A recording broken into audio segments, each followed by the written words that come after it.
همیشه به همون گفتن که باید داد بزنی تا صدات شنیده شه. بجنگ تا حق تو بگیری و انقدر حرف بزن تا همه بفهمن چقدر بارته. اما میخوام یه حقیقت تکون دهنده رو برات فاش کنم که بازی رو کلاً عوض میکنه. قدرتمندترین آدمای این سیاره اونایی نیستن که بلندتر از همه فریاد میزنن. اتفاقاً اونایین که با سکوتشون همه چیزو مدیریت میکنن. سکوت یه ضعف نیست، خطرناکترین و برنده‌ترین سلاح روی زمینه که میتونه هر حریفی رو آچار کشی کنه. امروز قراره با هم یاد بگیریم چطور با کمتر حرف زدن به یه آهنربای قدرت و ابهت تبدیل بشیم و کاری کنیم کلماتمون حکم طلا رو پیدا کنه. به کانال آلفای درون خوش اومدی.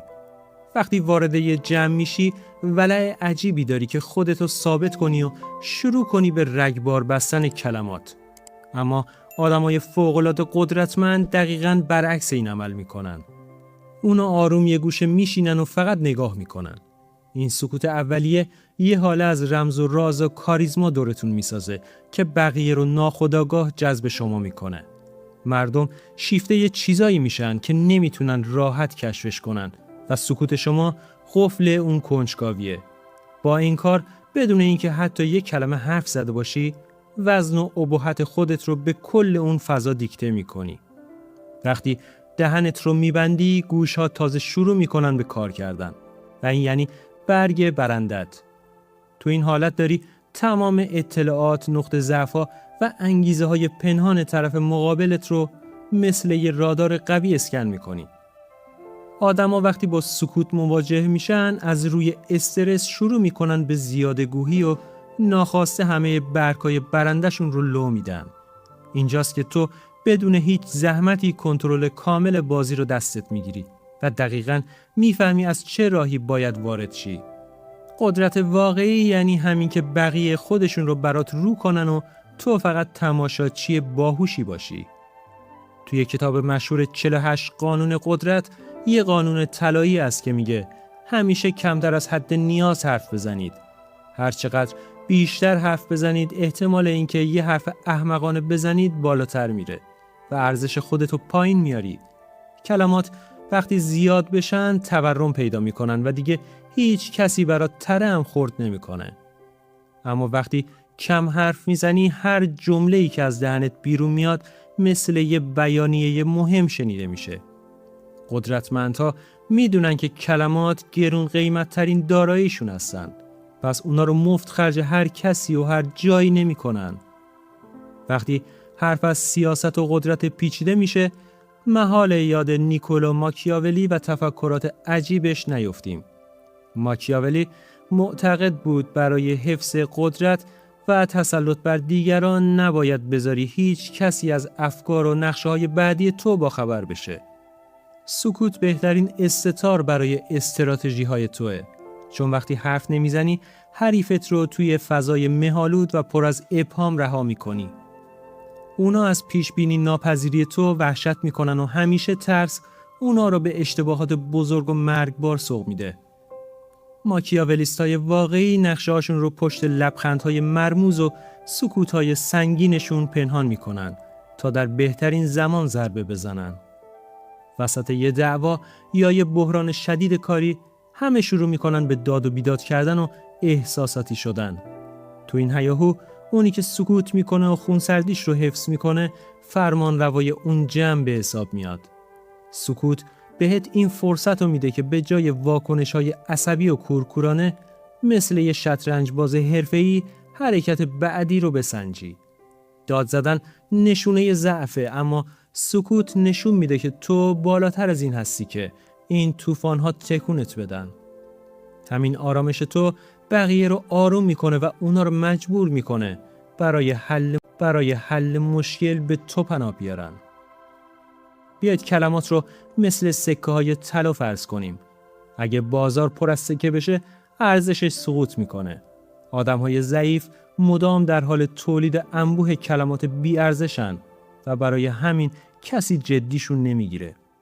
اما وقتی تو کم حرف میزنی مردم برای شنیدن صدات حریص میشن و وقتی بالاخره سکوتت رو میشکنی همه خفه میشن تا گوش بدن. کلمات تو باید اینقدر وزن داشته باشه که با یه جمله مسیر یه تصمیم گیری بزرگ رو عوض کنه. نفوذ کلام از پرحرفی نمیاد، از عمق و سنگینی سکوتی میاد که قبل از اون کلام وجود داشته. انسان عاشق کشف کردن مجهولات و از چیزهایی که راحت به دست میان خیلی زود خسته میشه. وقتی تمام زندگی و افکارت رو توی بوق و کردا میکنی، جذابیتت رو برای دنیا صفر میکنی. اما سکوت از تو یه کوه یخ میسازه که فقط قله‌اش بیرونه و بقیه برای دیدن زیر آب دست و پا میزنن. این حاله مرموز باعث میشه در نظر دیگران جذابتر، باهوشتر و البته بسیار قدرتمندتر به نظر بیای. کاری کن که بقیه مدام از خودشون بپرسن تو سر این آدم چی میگذره و همین یعنی پیروزی روانی تو. پرحرفی انرژی روانی تو رو به شدت تخلیه میکنه و تمرکزی که باید بذاری روی کارها رو نابود میکنه. آدم‌های موفق انرژیشون رو توی بحث‌های بیخودی اینستاگرام یا غیبت‌های خال زنکی هدر نمیدن. اونا این انرژی رو ذخیره میکنن. سکوت بهت کمک میکنه روی اهدافت متمرکز بمونی و به جای حرف زدن درباره کارهات با نتیجهات صدا کنی. بذار موفقیتت اینقدر بلند فریاد بزنه که نیازی نباشه خودت برای کارهات لایک و تایید جمع کنی. سکوت یعنی تمرکز روی ساختن امپراتوری خودت بدون اینکه بقیه بفهمن داری چیکار میکنی. توی هر مذاکره‌ای، چه خرید ماشین باشه چه یه قرارداد میلیاردی، کسی که اول سکوت میکنه برنده است. بعد از اینکه پیشنهادت رو دادی کلاً سکوت کن و منتظر عکس‌العمل طرف مقابل بمون. این سکوت مثل یه فشار روانی سنگین روی دوششه. اونا برای فرار از این موقعیت کلافه کننده معمولاً امتیازهای بیشتری میدن یا قیمت رو پایین میارن تا فقط سکوت رو بشکنن. هنر سکوت در مذاکره یعنی بتونی اضطراب رو به طرف مقابل تزریق کنی بدون اینکه حتی ابرو بالا بندازی. این تکنیک فوق‌العاده تو را به یه معامله‌گر بیرحم و موفق تبدیل میکنه. کمتر حرف زدن تمرین نهایی تسلط بر نفس و داشتن بالاترین سطح از خود کنترلیه. وقتی میتونی جلوی زبونت رو بگیری یعنی افسار احساسات و هیجانات کاملا دست خودته و این بالاترین قدرت دنیاست. آدم‌های ضعیف اسیر تکانه‌های لحظه‌ای هستن و هرچی به ذهنشون میاد رو بدون فیلتر میگن و بعد پشیمون میشن. اما تو با سکوتت نشون میدی که پادشاه ذهن خودت هستی و هیچ کس نمیتونه تحریکت کنه. این کنترل درونی عزت نفس عجیبی بهت میده که از فرسنگ‌ها داد میزنه توی آدم معمولی نیستی. مردم عاشق اینن که درباره خودشون حرف بزنن و کسی رو پیدا کنن که بدون قضاوت بهشون گوش بده. وقتی تو سکوت میکنی و بهشون فضای کلامی میدی، حس ارزشمندی و مهم بودن رو بهشون تزریق میکنی. این کار باعث میشه آدم‌ها بهت اعتماد کنن، عاشقت بشن و عمیق‌ترین رازهاشون رو باهات در میون بذارن. با همین اسلحه ساده تو یه شبکه قوی از آدم‌های وفادار دورت میسازی که برات هر کاری میکنن. قدرت واقعی یعنی بتونی بدون هیچ تلاشی قلب و روح آدم‌ها رو با گوش دادن تسخیر کنی. بیشتر دردسرهای زندگی ما از جمله‌هایی شروع میشه که نباید میگفتیم ولی از دهنمون پرید. قضاوت‌های عجولانه و بحث‌های سیاسی یا ورزشی بی سرانجام فقط روح رو فرسوده و دشمن تراشی میکنه. آدم‌های باهوش خودشون رو وارد این بازی‌های چیپ و بچگونه نمی‌کنن و با سکوت مرزهای محکمی دور خودشون میکشن.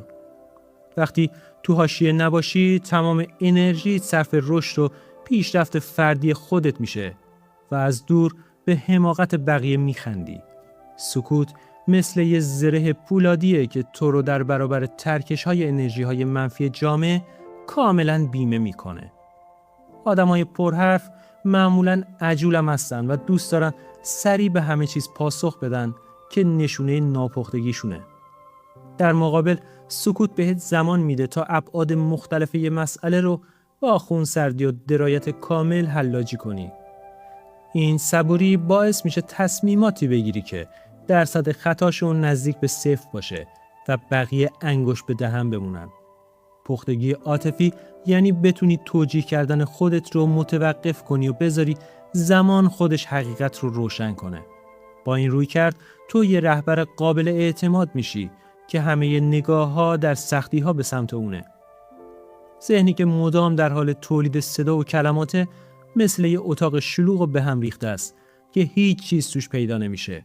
ایده‌های ناب، استراتژی‌های بزرگ و خلاقیت‌های پولساز همگی در بستری از سکوت و آرامش متولد میشن. وقتی یاد بگیری ذهنت رو ساکت کنی، ایده‌های بکر مثل الهام به سراغت میان و مسیرت رو روشن میکنن. بزرگترین متفکران تاریخ ساعتها در سکوت مطلق غرق میشدن تا بتونن جهان را با تفکراتشون تکون بدن.